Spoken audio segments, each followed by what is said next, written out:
Education का, दूसरा अस्पतालों का, दोनों में जमकर मुनाफा। फिलहाल अस्पतालों की बात कर लेते हैं। डॉक्टर को धरती का भगवान माना जाता है। हालांकि डॉक्टर रूपी भगवान के भी अपने अरमान, अपने घर परिवार, बीवी बच्चे होते हैं, उनकी भी अपनी दुकान धंधा चलाना होता है। लेकिन जब भगवान रूपी डॉक्टर को धन का मोह जरूरत से ज्यादा हो जाता है तो यहीं से लूट खसोट का जन्म होता है। मानवीय दृष्टिकोण अदृश्य होने लगते हैं। और खासकर प्राइवेट अस्पतालों में प्राइवेट अस्पताल वाले भी अपने हॉस्पिटल का उद्घाटन सीधे स्वास्थ्य मंत्री या मुख्यमंत्री से कराने लग गए, ताकि शहर के हल्के फुल्के छोटे मोटे अधिकारी अस्पताल की शिकायत कर मिलने पर कार्रवाई से कतराएं। लेकिन हल्द्वानी के एक प्राइवेट चंदन हॉस्पिटल, जिसके कई विवाद सोशल मीडिया से लेकर प्रिंट मीडिया के सुर्खियों में, आज नैनीताल के डीएम ललित मोहन दयाल ने जांच करने के आदेश जारी किए, बाकायदा एक समिति गठित की है और जल्द रिपोर्ट मांगी है। इधर फांसी घर मामले की सुनवाई पर केजरीवाल हाउस के सामने पेश हुए। केजरीवाल बोले, सरकार फांसी कक्ष को टिफिन कक्ष बताकर मजाक बना रही है, स्वतंत्रता सेनानियों का गुमराह कर रही है।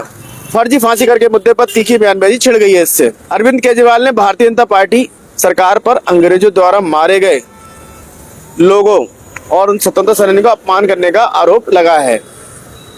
जी हाँ, और उनका साफ कहना है कि ये बीजेपी जो है गुमराह कर रही है। बीजेपी ने पलटवार करते हुए कहा कि केजरीवाल बेमतलब की बातें ज्यादा करते हैं और गुमराह करते जनता का। और केजरीवाल ने कहा बीजेपी शहीदों को अपमान करती है, गुमराह करती है।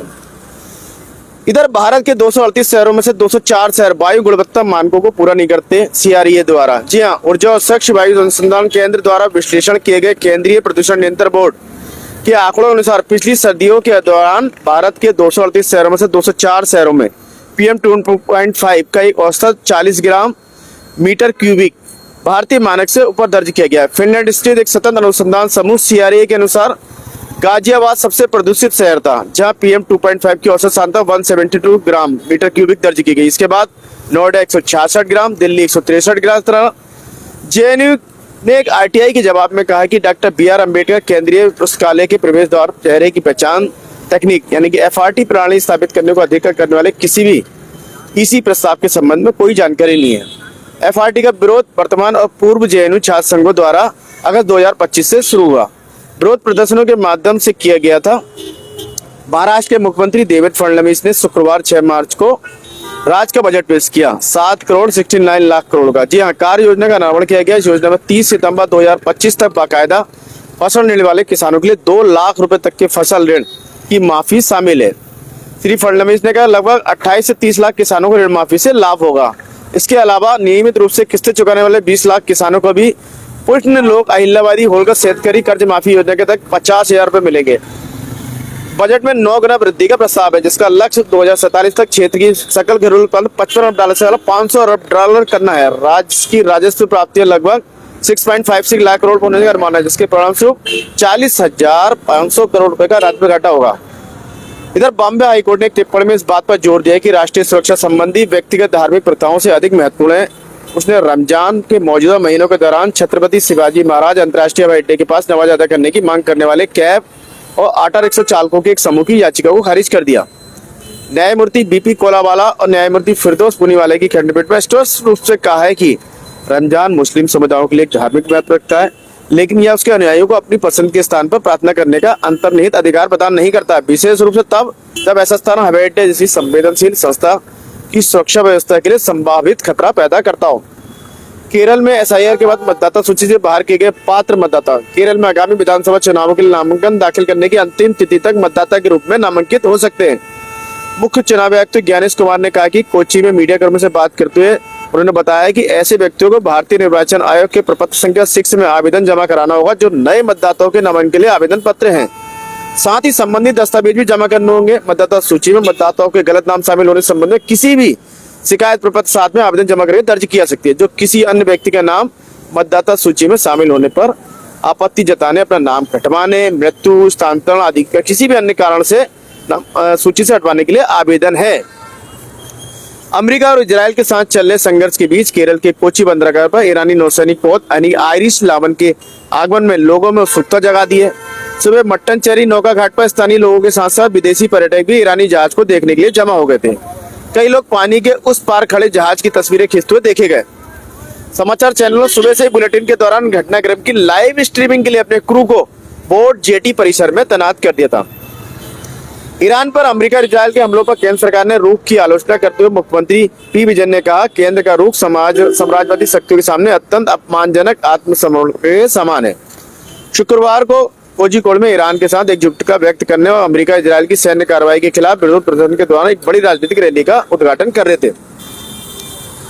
कोयम्बटूर सामूहिक बलात्कार मामले में महिला न्यायालय ने तीनों आरोपियों को आजीवन कारावास की सजा दी। 2 और 3 नवंबर 2025 की दरमियानी रात को कोयम्बटूर अंतर्राष्ट्रीय हवाई अड्डे के पास एक सुनसान इलाके में 20 वर्षीय कॉलेज छात्रा के साथ सामूहिक बलात्कार के आरोप में दोषी ठहराया गया।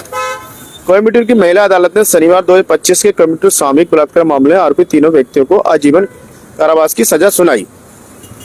दोषी ठहराए गए व्यक्ति 30 वर्षीय टी करप्पवे उर्फ सतीश, 21 वर्षीय उसका भाई टी कालीश्वरम उर्फ कार्तिक, दोनों शिवगंगा जिले के सिंगापुर के मूल निवासी और उनके दूर के रिश्तेदार मध्य जिले के 20 वर्षीय एम गुप्ता और थापसी। जी हाँ, इधर मद्रास उच्च न्यायालय ने पुडुचेरी सरकार द्वारा बंसनो सेंसिटिव न्यूरोपैथी से पीड़ित व्यक्ति को जूनियर इलेक्ट्रिकल की नौकरी देने से इनकार करते हुए आश्चर्य व्यक्त किया, जबकि उसने व्यवहारिक परीक्षा उत्तीर्ण करने के बाद इलेक्ट्रिकल और इलेक्ट्रॉनिक्स इंजीनियर में बीटेक की डिग्री प्राप्त की और एक निजी कंपनी में 4 साल तक इलेक्ट्रिकल सुपरवाइजर के रूप में भी काम किया था। अपनी सेवानिवृत्ति के दिन गए एक फैसले में उच्च न्यायालय के पूर्व मुख्य न्यायाधीश मणिंद्र मोहन श्रीवास्तव और न्यायमूर्ति GN अरुण मुरुगेशन ने पुडुचेरी के मुख्य सचिव को 2 महीने के भीतर एक मानक संचालन प्रक्रिया तैयार करने का निर्देश दिया, जिसमें विकलांग व्यक्तियों से निपटने वाले सभी सरकारी विभागों और सार्वजनिक अधिकारी को समय समय पर संवेदनशील कार्यक्रम आयोजित करने के निर्देश दिया गया। नीलगिरी में वेलकम टू केरल के साइन बोर्ड से तनाव फैल गया। एक अधिकारी ने बताया कि केरल के लोक निर्माण विभाग के अधिकारियों द्वारा थलूर में बोर्ड लगाने के बाद निवासियों और राजनीतिक संगठनों ने आपत्ति जताई। नीलगिरी जिले में तमिलनाडु और केरल सीमा स्थित थलूर में शुक्रवार को तनाव व्याप्त हो गया, जब केरल सरकार पर वेलकम टू केरल का साइन बोर्ड लगाने का आरोप लगाया गया। मुख्यमंत्री M.K. स्टालिन ने तमिलनाडु के राज्यपाल RN रवि से मुलाकात की, जिन्हें पश्चिम बंगाल का राज्यपाल नियुक्त किया गया है। श्री स्टालिन ने तमिलनाडु के लोक भवन में श्री रवि से मुलाकात की और पश्चिम बंगाल के राज्यपाल के रूप में उनकी नियुक्ति पर बधाई दी।